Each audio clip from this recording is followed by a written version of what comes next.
BND classes में आप सभी का हार्दिक स्वागत है। प्रत्यय प्रकरण का हम अभ्यास कर रहे हैं। प्रत्यय में से प्रारंभिक प्रश्नों को हमने पढ़ा। कौन कौन से प्रश्न रिवाइज हैं, किनके आगे आने की संभावनाएं रहती हैं, ये लगभग आधा भाग अपना हो गया। आज अपना विषय रहेगा सत्री और सानच प्रत्यय, इनकी पहचान करना। सत्री में से या सानच में से, दोनों में से किस प्रत्यय में से प्रश्न अब तक ज्यादा पूछे गए हैं, किस प्रकार के प्रश्न हैं, उनका लेवल क्या है, इन सब का अध्ययन आज हम करेंगे। आइए प्रारंभ करते हैं प्रत्यय प्रकरण।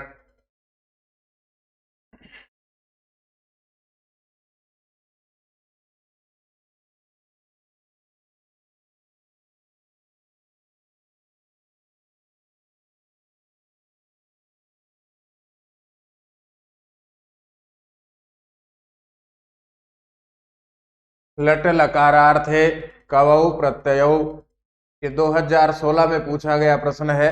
लट लकारार्थे, लट लकार के लिए कवौ प्रत्यय, कितने प्रत्यय हैं। लट लकार के अर्थ में, वर्तमान काल के अर्थ में कितने प्रत्यय काम में आते हैं। तो प्रारंभ में लिखे हुए हैं तुमुन और कत्वा, ये दोनों जिनके भी साथ जुड़ेंगे वो अव्यय बनते हैं, जैसे पठितुम और पठित्वा, ये दोनों अव्यय हैं। तुमुन और कत्वा प्रत्यय जिनके भी साथ जुड़ेंगे वे अव्यय बनेंगे। तुमुन, कत्वा और ल्यप, तीन प्रत्यय। कत कतौतु, इन दोनों का प्रयोग भूतकाल के अर्थ में किया जाता है। यत अजंत धातु से, ये मुख्य सूत्र है। बाकी अन्य सूत्र और चलते हैं, लेकिन मुख्य सूत्र है अचोयत। और फिर क्यप, ये फिक्स है, इसको पढ़ भी लिया हमने। एति स्तु सास व्री द्रि जुस है क्यप। इण स्तु सास व्री द्रि और जुस धातु से क्यप प्रत्यय जुड़ता है। शेष रहा अपने पास में सत्री और सानच, इन दोनों का प्रयोग वर्तमान काल के अर्थ में किया जाता है। सूत्र को पढ़ेंगे। लट है सत्री सानचाव प्रथमा समानाधिकरण, इस सूत्र में ही इसका अर्थ लिखा हुआ है। लट है, तो इस सूत्र की पहली विशेषता है लट लकार के अर्थ में, लट लकार अथवा वर्तमान काल, लट लकार अथवा वर्तमान काल के अर्थ में।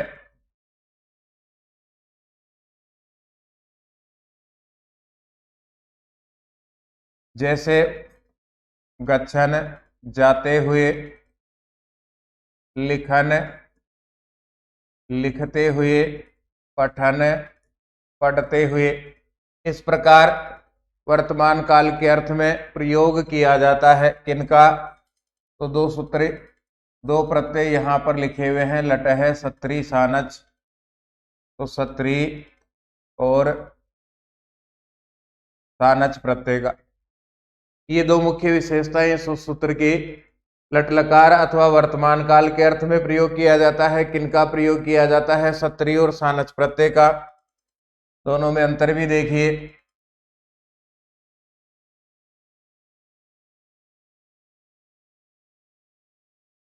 सत्री प्रत्यय में से जब अनुबंध लोप होगा तो से इसकी इत संज्ञा होगी लसक व तद्दिते से, और तस्य लोपे से लोप होगा।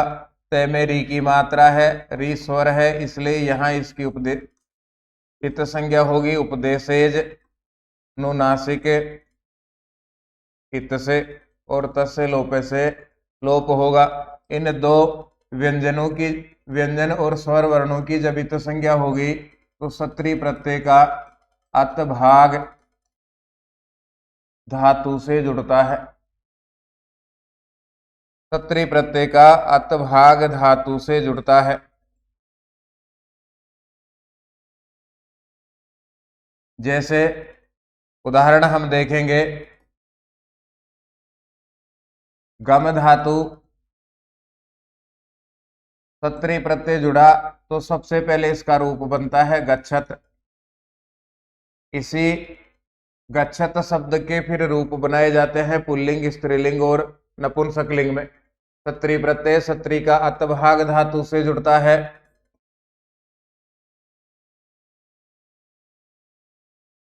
परस्मयी पदी धातुओं के साथ इसका उपयोग होता है। और पुल्लिंग में यदि रूप बनाने हैं तो पठत शब्द के समान, स्त्रीलिंग में रूप बनाने हैं तो नदी शब्द के समान, और नपुंसकलिंग में रूप बनाने हैं तो जगत शब्द के समान रूप बनते हैं। ये इसकी मुख्य विशेषताएं हैं सत्री प्रत्यय की। दूसरा अपने पास है सानच। दूसरा प्रत्यय है अपने पास में सानच। सानच प्रत्यय का आन भाग धातु से जुड़ता है। सानच प्रत्यय का आन भाग धातु से जुड़ता है। सैकित संज्ञा अभी हमने देखा लसक व तद्धिते सूत्र से होती है। च अंतिम है, हलंत है, इसलिए यहां सूत्र काम आता है हलंत। स और चे की संज्ञा तस्य लोपे से लोप, आन शेष रहा धातु से आन भाग जुड़ेगा, लेकिन आनेमुक सूत्र के द्वारा आन से पहले में जोड़ा जाता है, इसलिए ज्यादातर इसका मान भाग धातु के अंत में दिखाई देता है। जैसे उदाहरण हम देखेंगे, छेव धातु सानच प्रत्यय जोड़ा तो पुल्लिंग प्रथमा एक वचन में दिखाई बनेगा सेव माने है। पुल्लिंग प्रथमा एक वचन में बनेगा सेव माने है। यहां ध्यान दीजिए, छेव में और आन है, ऐसी स्थिति है। सानच का आन और ये मैं आनेमुक सूत्र के द्वारा यहां मैं का आगम है, ऐसी स्थिति हमें देखने को मिलेगी। इसके बाद में सत्री प्रत्यय परस्मयी पद से जुड़ता है तो सानच प्रत्यय आत्मने पदी धातुओं से जुड़ता है। पुल्लिंग में रूप बनाने हैं तो राम शब्द के समान, स्त्रीलिंग में रमा शब्द के समान, और नपुंसकलिंग में फल शब्द के समान रूप बनते हैं। ये दो प्रत्यय है, इन दोनों की मुख्य विशेषताएं हैं सत्री और सानच। इनकी पहचान में समस्या आती है, अधिकतर पहचान में समस्या आती है सानच प्रत्यय में। सानच प्रत्यय हमेशा ही धातुओं से जुड़ेगा। पहले धातु हो, अंत में आन या मान हमें दिखाई दे तो वहां पर सानच प्रत्यय है। इस प्रकार का तद्धित प्रत्यय में हम दूसरा उदाहरण हम पढ़ेंगे। जब दोनों की हम तुलना करेंगे तो सानच में और उस प्रत्यय में दोनों में अंतर हमें दिखाई देगा। ये सत्री प्रत्यय हो गया। अब प्रश्न पर लौटी, हमसे पूछा गया था लट लकार के अर्थ में कौन कौन से प्रत्यय है, तो सत्री और सानच प्रत्यय है। सूत्र पढ़ा, इसकी मुख्य विशेषताएं हमने देखी। सत्य संज्ञक इस्त है, सत्य संज्ञक है। सत्य संज्ञक किनको कहा जाता है, ये 2016 में पूछा गया प्रश्न है। तो सत्री और सानच इन दोनों प्रत्ययों को सत्य संज्ञक भी कहा जाता है।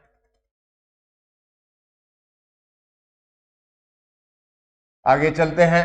सत्री प्रत्यांते शब्दे प्रत्यय से अवशिष्यते।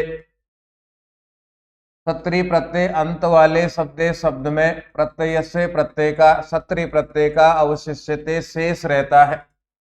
जिनके साथ में सत्री प्रत्यय जुड़ेगा उन शब्दों के अंत में शेष रहता है, सत्री प्रत्यय का शेष रहता है। तो सत्री प्रत्यय का अतभाग शेष रहता है। फिर से देखिए, से इसकी इत संज्ञा लसक व तद्धिते सूत्र से, इस सूत्र से सैकित संज्ञा हलंत की होगी। तय मेरी की मात्रा है, री स्वर है, इसलिए सूत्र काम करेगा उपदेशेज नु नासिक इत। इस सूत्र के द्वारा री की संज्ञा अब शेष रहा अपने पास में है, और तो अत भाग धातु से जुड़ता है सत्री प्रत्यय का। अधोलिखितेषु सत्री प्रत्यांतम पदमस्ति, निम्नलिखित में से सत्री प्रत्यांत पद है। थोड़ा सा लेवल ऊपर गया है। अब तक हमें उदाहरणों में चाहे पुल्लिंग हो, स्त्रीलिंग हो या नपुंसकलिंग हो, सब में प्रथमा एक वचन ही पूछा गया है। ये अपने लिए लेवल ऊपर है, लेकिन कक्षा 11 और 12 में इसी प्रकार के प्रश्न हल करवाए जाते हैं, उनके लिए ये सरल लेवल है। जैसे पच धातु, इसमें सत्री प्रत्यय जोड़ा, सत्री का अत शेष रहा तो सबसे पहले बना अपने पास में पचत। पच पकाना, सत्री प्रत्यय जोड़ा, सबसे पहले बना पचत, पकाता हुआ। पुल्लिंग में रूप बनाने हैं तो जगह पठत शब्द के समान होंगे। पुल्लिंग प्रथमा एक वचन बनेगा पचन, पुल्लिंग। इसका प्रथमा एक वचन बनेगा पचन। स्त्रीलिंग में हमें रूप बनाने हैं,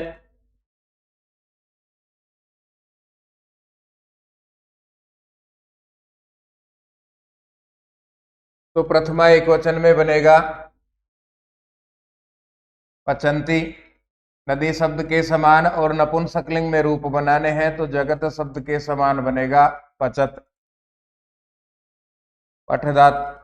पच धातु, इसमें सत्री प्रत्यय हमने जोड़ा तो सबसे पहले बना पचत। पुल्लिंग प्रथमा एक वचन पचन, स्त्रीलिंग प्रथमा एक वचन पचंती और नपुंसकलिंग प्रथमा एक वचन बन गया अपने पास में पचत। यहां लिखा हुआ है पचंतम, ये पचंतम है। पच धातु सत्री प्रत्यय, पुल्लिंग, द्वितीय विभक्ति का एक वचन। ये इतना लेवल ऊपर बढ़ा है। अधिकांश उदाहरण एक वचन के, प्रथमा एक वचन के पूछे गए, पुल्लिंग, स्त्रीलिंग, नपुंसकलिंग में। लेकिन यहां हमसे पूछा गया पचंतम तो हम कहेंगे पुल्लिंग द्वितीय का एक वचन। इसी प्रकार के दूसरे उदाहरण हो सकते हैं गच्छन्तम, या फिर हो सकता है लिखंतम, या फिर हो सकता है पठंतम। आगे बढ़ते हैं। ये पिछले ही वर्ष पूछा गया है। गच्छन इत्यत्र प्रत्ययम निर्दिशतु, यहाँ प्रत्यय का निर्देश करो। सत्री है, सानच है, ईयसून है या इष्टन है। तो देखिए गम धातु सत्री प्रत्यय, सबसे पहले अपने पास में अत जुड़ेगा तो ये बना गच्छत। इसका पुल्लिंग प्रथमा एक वचन बनता है गच्छन, स्त्रीलिंग प्रथमा एक वचन गच्छन्ति और नपुंसकलिंग प्रथमा एक वचन बनता है गच्छत, गच्छन, गच्छन्ति और गच्छन्त। ये स्थिति हो गई अपने पास में। तो हमसे पूछा गया गच्छन, यहां प्रत्यय का निर्देश करो, तो यहां सत्री प्रत्यय है। फिर आगे बढ़ते हैं। गमधन सत्री इति प्रत्यय कृत्य कृदंत रूपम स्यात्, यह प्रत्यय जुड़ने पर कृदंत रूप स्यात् होगा। धातु के बाद में जितने भी प्रत्यय जुड़ते हैं उनको कृदंत ही कहा जाता है। शब्द पर सामान्य रूप से समझना है, ज्यादा ध्यान दे करके दिमाग को अस्त व्यस्त नहीं करना है। जिनसे भी प्रत्यय जुड़ेंगे, जिन धातुओं के बाद में प्रत्यय जुड़ते हैं तो वो कृदंत प्रत्यय ही कहे जाते हैं। तो गम में सत्री जोड़ो। अभी हमने देखा पुल्लिंग का रूप होता तो दिखाई देता गच्छन, पठन शब्द के समान। स्त्रीलिंग का गच्छन्ति और नपुंसकलिंग का गच्छत। यहाँ गच्छत लिखा हुआ है तो ये नपुंसकलिंग प्रथमा एक वचन जगत शब्द के समान बना हुआ रूप है। देखिए एक ही प्रश्न से बार बार रिवाइज होंगे। सत्री प्रत्यांत रूपमस्ति, सत्री प्रत्यांत रूप है। ताड़्यमान, ताड़यति, ताड़ित्वा और ताड़यत एक ही धातु है। ताड़्य प्लस तानच, इसका बनता है पुल्लिंग प्रथमा एक वचन ताड़्यमान। ये पठती के समान लटलकार प्रथम पुरुष एक वचन का रूप है ताड़यति। ताड़ित्वा ये कत्वा प्रत्यय जुड़ने के बाद बना हुआ शब्द है। और ताड़ियत, इसमें ताड़ प्लस सत्री से ताड़ियत बनेगा सबसे पहले, फिर पुल्लिंग, स्त्रीलिंग और नपुंसकलिंग में रूप बनाने पड़ेंगे हमें। पुल्लिंग में ताड़ियन, स्त्रीलिंग में ताड़यंती और नपुंसकलिंग में ताड़ियत बनता है। नपुंसकलिंग का उदाहरण पूछा गया है।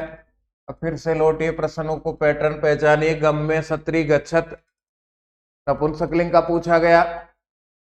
यहाँ नपुंसकलिंग का ही यहाँ पूछा गया है। सत्री प्रत्यांत रूप मस्ती, ये भी नपुंसकलिंग का पूछा गया।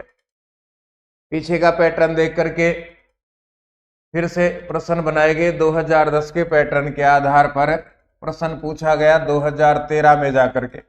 गच्छत और ये ताड़ियत, इस प्रकार की पहचान हमें करते चलनी है, तो परीक्षा में उत्तर निकालने में फिर हमें आसानी रहती है।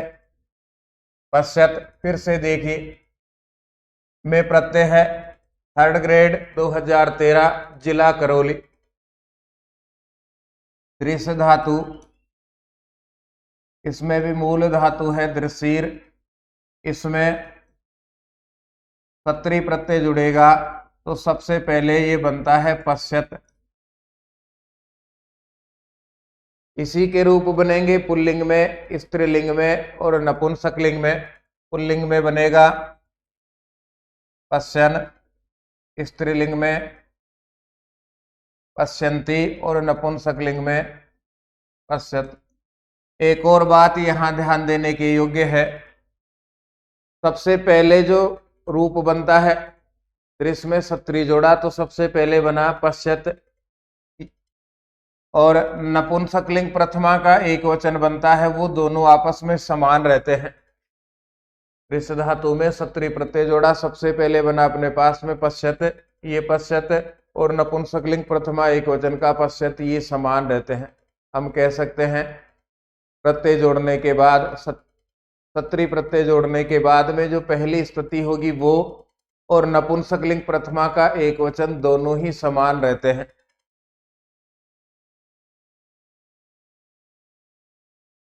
ये सत्री प्रत्यय के प्रश्न है अब तक हमने देखे। फिर से प्रश्नों के पैटर्न पे रिवाइज कीजिए। सबसे पहले पूछा गया लट लकार के अर्थ में कौन से प्रत्यय हैं, सत्री और सानच। फिर हमसे पूछा गया सतसंज्ञक कौन से प्रत्यय हैं, तो सत्री और सानच सतसंज्ञक प्रत्यय है। बिल्कुल सरल प्रश्न हमसे पूछे जा रहे हैं। हमें सरल छोड़ करके बहुत कठिन पढ़ लेते हैं। जैसे कुछ सज्जन ये भी कहते हैं कि बाहर बहुत जोरदार कालीन बिछा दो, मेरे पैरों में कांटे नहीं गड़ जाए, ऐसे कुछ कहते हैं। तो कांटे गड़ेंगे ही नहीं, चप्पल और जूते पहन के बाहर निकलो, न कांटे गड़ेंगे न पैर में मोच आएगी। सत्री प्रत्यांत शब्दे प्रत्यय से अवशिष्यते, सत्री प्रत्यय का शेष क्या रहता है, अतभाग शेष रहता है। ये पूरा प्रत्यय पढ़ लेंगे। इसके साथ में हम निम्नलिखित में से सत्री प्रत्यय का उदाहरण है, ये अपनी कैपेसिटी चेक की गई कि प्रथमा एक वचन ही पढ़ते हैं या उससे आगे भी पढ़ते हैं, उससे आगे की समझ भी है क्या। ये पिछले ही वर्ष पूछ लिया गया प्रश्न, पहले से लेवल बढ़ा, पहले एक वचन प्रथमा स्त्रीलिंग पुल्लिंग नपुंसकलिंग पूछा जाता था, यहाँ आगे बढ़ा गच्छन। इसमें प्रत्यय बताओ, सत्री प्रत्यय का उदाहरण है गम में सत्री जोड़ो, गच्छत बना। गम धातु से दो प्रश्न हो गए यहाँ पर। फिर इसी पैटर्न के आधार पे पहले 2010 में था, सत्री प्रत्यय का रूप है ताड़ियत। फिर इसी पैटर्न के आधार पे पश्चात 2013 में पूछा गया, पश्चात में प्रत्यय है सत्री प्रत्यय। अब आगे बढ़ते हैं। सानच प्रत्यय से प्रयोग है भवति, सानच प्रत्यय का प्रयोग होता है भूतकाल के अर्थ में कत और कतौतु प्रत्यय है, वर्तमान काल के अर्थ में सत्री और सानच प्रत्यय है। बाकी की विशेषताओं को हमने पढ़ ही लिया था। सानच का आन भाग धातु से जुड़ेगा, इसमें भी कुछ मुख्य स्थितियां देखने को मिलती हैं सानच प्रत्यय में से भी।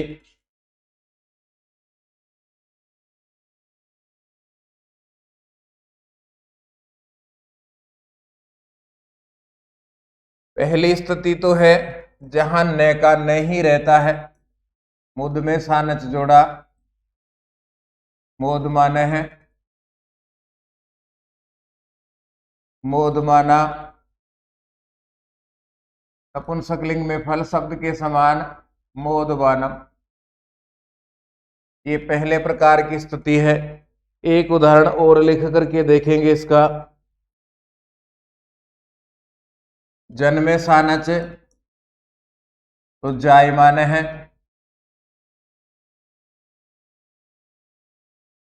जायमाना,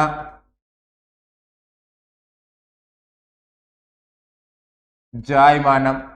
ये देखिए यहां पर अंत में न दिखाई दे रहा है। तो पहला पैटर्न हम कहेंगे ऐसे ऐसे उदाहरण जिसके अंत में आ और न हो और इससे पहले मैं भी जुड़ा हुआ है आने मुक्का, तो मैं और आन अर्थात ऐसे उदाहरण जिनके अंत में मां और न लिखा हुआ हो वो सानच प्रत्यय के उदाहरण है। दूसरा पैटर्न देखिए अब। इसी सानच में क्री धातु में सानच प्रत्यय जोड़ेंगे तो ये बनेगा कुर्वाण है, कुर्वाणा और कुर्वाणम। यहां स्थिति बदल गई, यहां अंत में न था लेकिन यहां न के स्थान पर न हो गया। फिर से एक उदाहरण और देखिए इसका, जहां न को न हो रहा है। ब्रू धातु सानच प्रत्यय तो ब्रुवाण है, ब्रुवाणा, ब्रुवाणम। दो पैटर्न हमने देखे सानच प्रत्यय के। ये पहला प्रकार है जहां अंत में न दिखाई देगा और ये दूसरा प्रकार है जहां न नहीं हो करके न दिखाई देगा। दोनों ही प्रकार के एक एक उदाहरण हमें याद रखने हैं, इनके आधार पे हम उत्तर निकाल सकते हैं। सानच प्रत्यय युक्त युक्तम पद बस्ती, सानच प्रत्यय से युक्त पद है, सानच प्रत्यय जुड़ा हुआ पद है, शब्द है यहां पर। तो देखिए चोर यानी चुर धातु का बना हुआ धातु रूप है, ये पद नहीं है, सॉरी धातु रूप है, सानच प्रत्यय जुड़ा हुआ नहीं है। सानच प्रत्यय की दो ही स्थिति अब तक हमने देखी, या तो मान दिखाई देगा या फिर न के स्थान पर न दिखाई देगा। ज्ञानम शब्द है ये, बोधवानम ये यहाँ लिखा हुआ दिखाई दे रहा मान सानच प्रत्यय का उदाहरण है। बुद्ध, इसमें सानच जुड़ा तो पुल्लिंग प्रथमा एकवचन में राम शब्द के समान बनेगा, बोध मान है। स्त्रीलिंग प्रथमा एकवचन बनेगा बोध माना और नपुंसकलिंग प्रथमा एकवचन बनेगा बोध मानम। बोध मान है, बोध माना, बोध मानम और अनंतरम ये अव्यय पद है यहां पर। सेवमानम में कौन सा प्रत्यय है? मान दिखाई दे रहा है तो सानच प्रत्यय का उदाहरण है। फिर देखिए पुल्लिंग प्रथमा एकवचन सेवमान है, नपुंसक स्त्रीलिंग प्रथमा एकवचन रमा शब्द के समान सेवमाना और फल शब्द के समान बनेगा सेवमानम।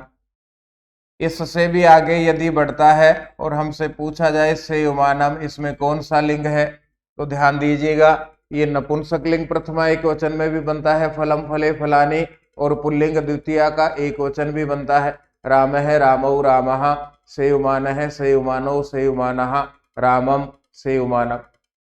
तो इसमें यहां तक भी पूछा जाता है तो नपुंसक लिंग हो गया। नपुंसकलिंग के अलावा ये पुल्लिंग द्वितीया का एकवचन इसका भी उदाहरण है।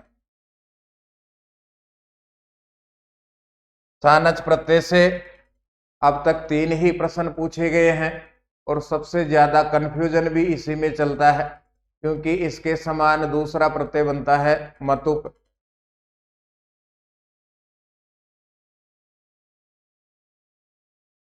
गुणवान और सेयमान। यहां है कंफ्यूजन की स्थिति दोनों में। जो सर्वाधिक कंफ्यूजन खड़ा होता है इनको पहचानने में, जैसे सेयमान, गुणवान, धनवान, ज्ञानवान,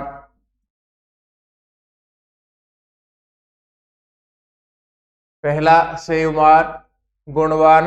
अब ये कंफ्यूजन की स्थिति खड़ी हो गई, क्योंकि वहां गहराई से अध्ययन किया नहीं, पहचान सीखी नहीं, केवल रटा कि इसके अंत में वान हो मान हो तो ये सानच प्रत्यय हो सकता है। फिर जाकर के समस्या खड़ी होती है। सीधा और सरल प्रकार है, धातु है तो इसके बाद में सानच प्रत्यय है, और शब्द है तो इसके बाद में मतुप प्रत्यय है। अब यहां देखिए, हेयु धातु है तो ये सानच का उदाहरण है, गुण शब्द है, धन शब्द है, ज्ञान शब्द है तो ये मतुप प्रत्यय का उदाहरण है।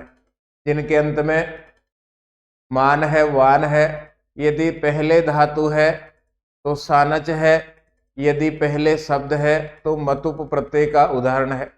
ये धातु के साथ में जुड़ रहा है सानच, तो कृत या कृदंत है, ये शब्द के बाद में जुड़ रहा है तो ये तद्धित प्रत्यय है। ये दोनों में बेसिक अंतर है। दोनों के उदाहरण एक साथ लिखे, उदाहरण लिखने के बाद में दोनों को पहचाने, शब्द के साथ में कौन सा जुड़ रहा है, कौन कौन से शब्दों के साथ में है। धातु के साथ में सानच जुड़ रहा है तो किन किन धातुओं के उदाहरण है।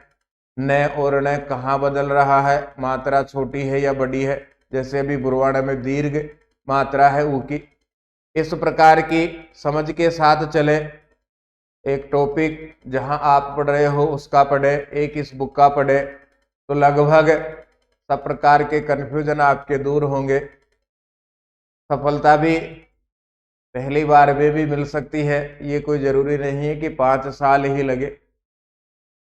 एक भ्रम विद्यार्थियों में फैलाया जाता है कि परीक्षा देनी है तो कम से कम 5 साल की तैयारी रखे। हाँ, ये अधिकतम 5 साल हो सकता है, लेकिन कुछ विद्यार्थी ऐसे भी हैं जिन्होंने खूब मेहनत की है, पहली बार में किसी भी प्रकार की परीक्षा हो उसको पास करके दिखाया है। धन्यवाद, हम फिर मिलेंगे। जय तु भारतम, जय तु संस्कृतम।